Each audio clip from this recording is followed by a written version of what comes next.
আসসালামু আলাইকুম ওয়া রাহমাতুল্লাহি ওয়া বারাকাতুহু। আলহামদুলিল্লাহি রাব্বিল আলামিন ওয়া সাল্লাল্লাহু ওয়া সাল্লাম আলা নবিয়িনা মুহাম্মদ ওয়া আলা আলিহি ওয়া সাহবিহি আজমাইন। প্রিয় দর্শক শ্রোতা, আজকে আমাদের সংক্ষিপ্ত যে বিষয়টি নিয়ে আমরা আলোচনা করব সেটি হচ্ছে আয-যুলমু ফিল আবদানি মিন কাবাইরিয যুনুব।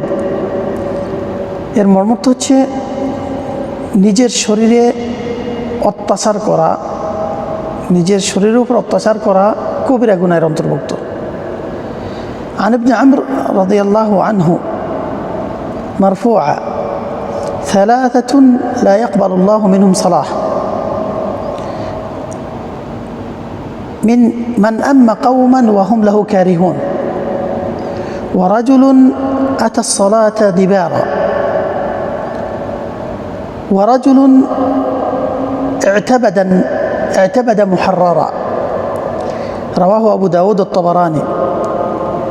এই হাদিস ইবনে আমর রাদিয়াল্লাহু আনহু থেকে বর্ণিত। মারফু সূত্রে রাসূলুল্লাহ সাল্লাল্লাহু আলাইহি ওয়াসাল্লাম বলছেন, তিন ব্যক্তির নামাজ আল্লাহ সুবহানাহু ওয়া তাআলা কবুল করবেন না।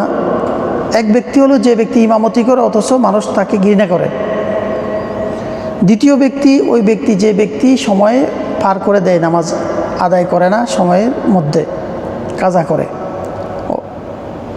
অযথা নামাজ কাজা করে, সময় পার করে দিয়ে নামাজ পরবর্তীতে আদা করে, সেই ব্যক্তির নামাজ। তৃতীয় ব্যক্তি হচ্ছে যে ব্যক্তি মানুষকে গোলাম বানিয়ে রাখে, যে ব্যক্তি স্বাধীন মানুষকে গোলাম হিসাবে ব্যবহার করে, আজাদ লোককে, স্বাধীন লোককে গোলাম এর মতো খাটায়, এই ব্যক্তির নামাজও আল্লাহ সুবহানাহু ওয়া তাআলা কবুল করবেন না। আর এটি একটি বড় জুলুম, যেটা মানুষ তার নিজের শরীরের উপর করা হয়।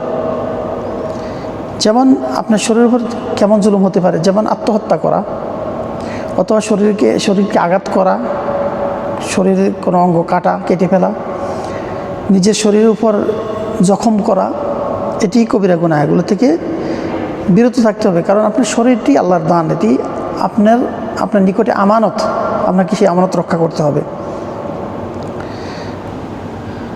অতএব আজকে হাদিস থেকে যে তিন ব্যক্তির নামাজ কবুল হবে না, এই তিন ব্যক্তির কথা উল্লেখ করা হলো।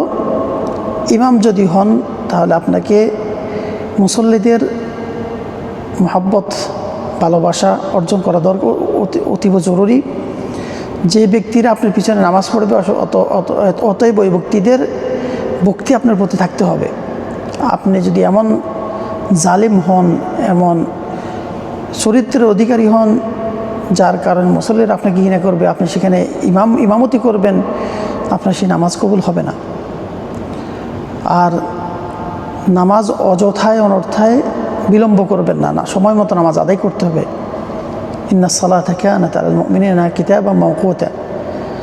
আর যদি কখনো নামাজ বিলম্ব হয়ে যায়, দেরি হয়ে যায়, কাজা হয়ে যায়, ভুলে যাওয়ার কারণে হোক অথবা কোনো ব্যস্ততার কারণে হোক, আপনার ব্যস্ততার কারণে ভুলে গিয়েছেন অথবা ঘুমিয়েছিলেন, চেতন পাননি, তাহলে যখনই চেতন পাবেন, যখনই স্মরণ হবে, তখন নামাজ আদায় করে নেবেন, তাছাড়া কোনো কাফফারা নেই। তৃতীয় ব্যক্তি, যে ব্যক্তি মানুষকে গোলামের মতো আচরণ করে, মানুষের উপর নিজের ক্ষমতা প্রয়োগ করে তাদেরকে গোলামের মতো খাটায়, এই ব্যক্তিরও নামাজ আল্লাহ তাআলা কবুল করবেন না। আল্লাহ তাআলা আমাদেরকে তৌফিক এনায়েত করেন যেন আমরা সঠিকভাবে দ্বীনের উপর অবিচল থাকতে পারি, দ্বীনের উপর দিন পালন করতে পারি। আল্লাহ তাআলা আমাদের গুনাহ খাতিয়া মাফ করেন, আমাদেরকে সঠিকভাবে জীবনযাপন করার তৌফিক এনায়েত করেন। হাদা ওয়া সাল্লাল্লাহু ওয়া সাল্লাম আলা নবিয়িনা মুহাম্মদ ওয়া আলা আলিহি ওয়া সাহবিহি আজমাইন। আসসালামু আলাইকুম ওয়া রাহমাতুল্লাহি ওয়া বারাকাতুহু।